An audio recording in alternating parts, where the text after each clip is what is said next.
जय श्री राम भक्तजनों, आप सभी का स्वागत है श्री रामचरितमानस कथा के वार्षिक पाठ के 56वें दिन की कथा में।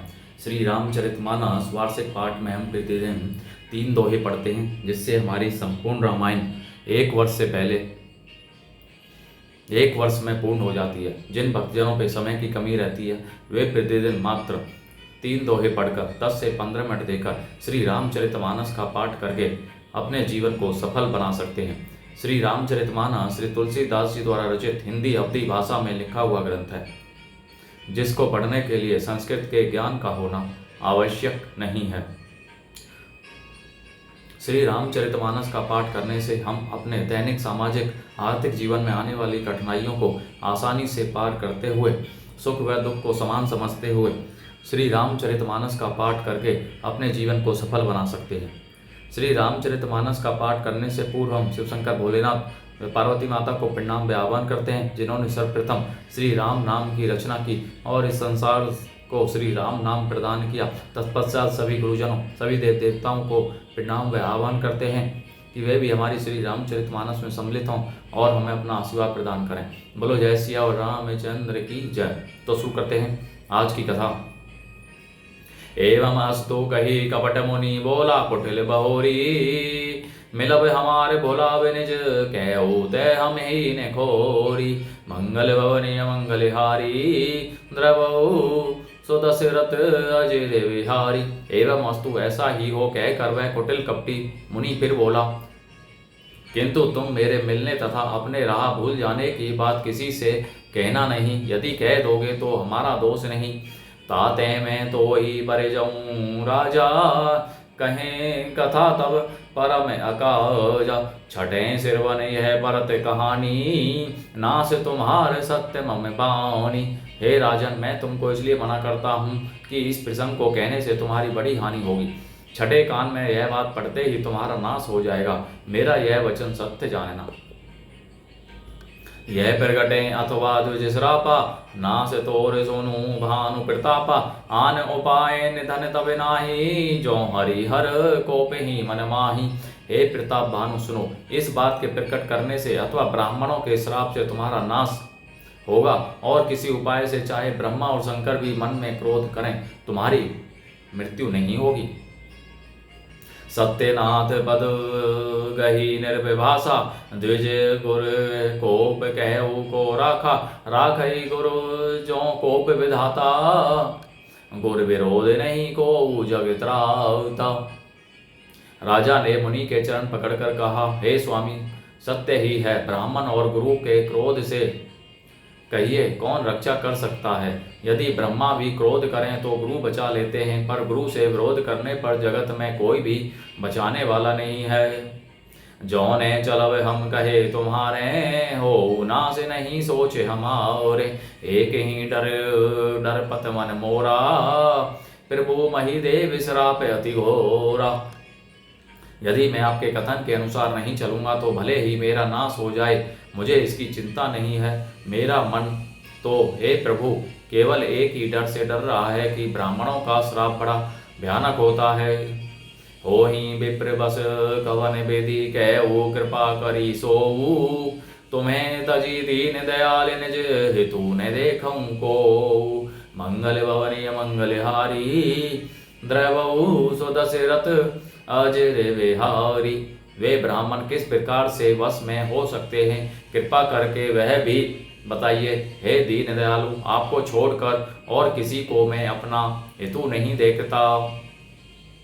सुनो निर्विविध जतन जग माही, कष्ट साध्य पुनि हो ही की नाही। एक अति सुगम उपाई, तहाँ परंतु एक कठिनाई। तपस्वी ने कहा, हे राजा सुनो, संसार में उपाय तो बहुत हैं, पर वे कष्ट साध्य हैं, बड़ी कठिनता से बनने में आते हैं, और इस पर भी सिद्ध हों या न हों उनकी सफलता निश्चित नहीं है। हाँ, एक उपाय बहुत सहज है, परंतु उसमें भी एक कठिनता है।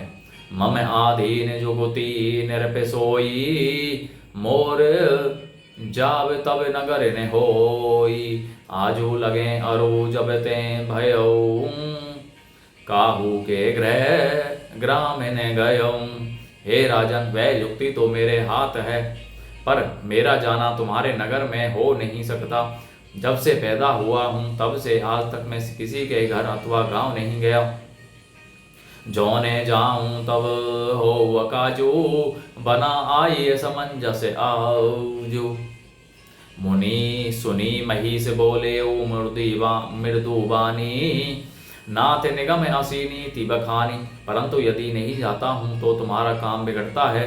आज यह बड़ा असमंजस आ पड़ा है। यह सुनकर राजा कोमल वाणी से बोला, हे नाथ, वेदों में ऐसी नीति कही है कि बड़े सने लगुड़ने पर करही, गिरी निज सिरनी सदा तिरन धरही। जल दी अगाध मौली बह फेनु, संतत धरनी धरत सिर रेणु।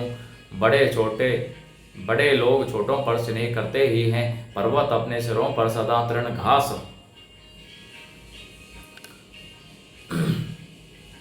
तृण अर्थात घास को धारण किए रहते हैं। अगाध समुद्र अपने मस्तक पर फैन को धारण करता है और धरती अपने सिर पर सदा धूलि को धारण किए रहती है। अस कही गहे नरेश पद स्वामी, हो कृपाल मोहि लागी दुख सही है प्रभु, सज्जन दीन दयाल।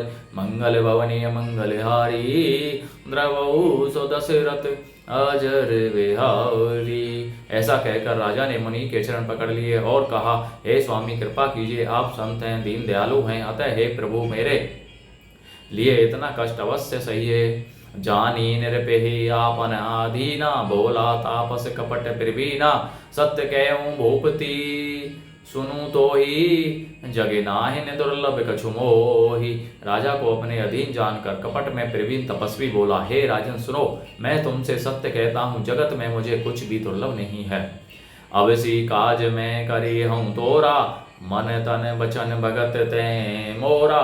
जोग जुगति तप मंत्र प्रभाव, फल तब ही जब करी अधूराऊ। मैं तुम्हारा काम अवश्य करूँगा, क्योंकि तुम मन, वाणी और शरीर तीनों से मेरे भक्त हो। पर योग, युक्ति, तप और मंत्र का प्रभाव तभी फलीभूत होता है जब वे छिपाकर किए जाते हैं। जो नरेश मैं करूँ रसोई, तुम्हें परोसहु मोहि जानने कोई।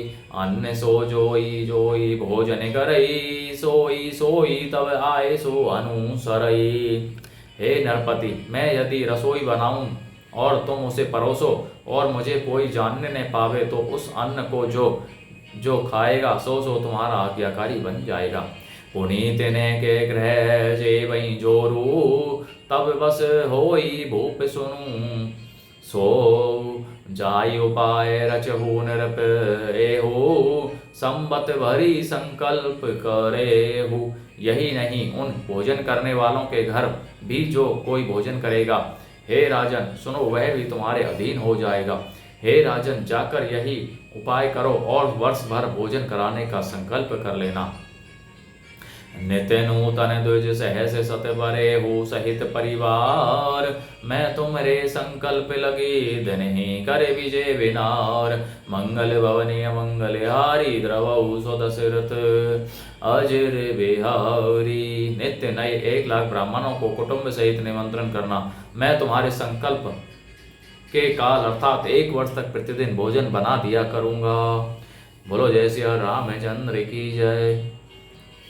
तो आज की कथा का विराम यहीं पर होता है। जय शिव शंकर भोलेनाथ, जय पार्वती माता की जय, जय श्री सभी गुरुजनों की जय, सभी देव देवताओं की जय। बोलो जय श्री रामचंद्र की जय।